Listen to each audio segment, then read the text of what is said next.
بن رہی ہے جی سر. اس سے اب ہم اصغر جو ملزم ہے مرکزی محکم جو نکاح نامے کا، اس سے میں 2-3 سوال بھی کروں گا.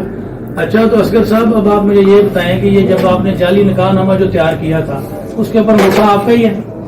وہ جعلی کا مجھے نہیں پتا، وکیل نے انگوٹھا آپ کا ہی ہے؟ میں جتنی بات سائن کیے تھے. سائن اور انگوٹھا آپ کا ہی، مطلب آپ یہ مانتے ہیں کہ اس میں آپ وٹنس ہیں، گواہ ہے. دیکھیں یہ سب کے سامنے یہ بات چیت مان بھی رہا ہے کہ یہ جو جعلی نکاح نامہ تھا اس کے اوپر انگوٹھا بھی ان کا ہے. اور آپ کیا لگتے ہیں سعید کے؟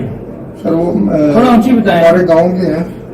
اچھا ہمارے گاؤں کے ہیں، اور وہ اس کا بھائی میرے ساتھ وہ ملازم ہے.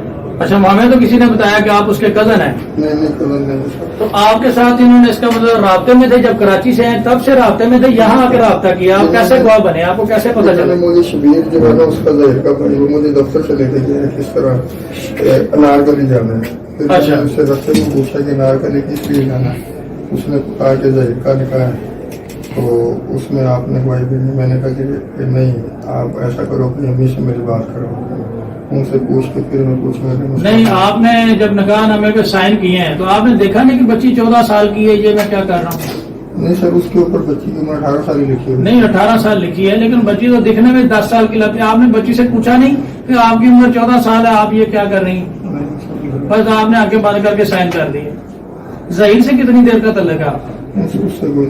اس کا بھائی شبیر میرا پلیز ہے. پولیس ہے، وہ کیا کرتا ہے؟ ملازمت کرتا ہے ادھر. اس سے کتنی دیر کا تعلق ہے؟ 5-6 سال.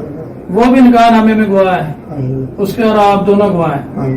تو اب آپ اس کو ٹریس کروائیں گے یا نہیں کروائیں گے؟ سب میں جو کچھ مجھے پتا تھا وہ میں نے بتایا. بھائی 5-6 سال سے آپ کا رابطہ ہے تو اب آپ کو اس کا ویئر اباؤٹ سے پتا ہوں گے، پیچھے گاؤں یہ وہ چلیں بہت ہے، یہ آپ سے پوچھیں گے.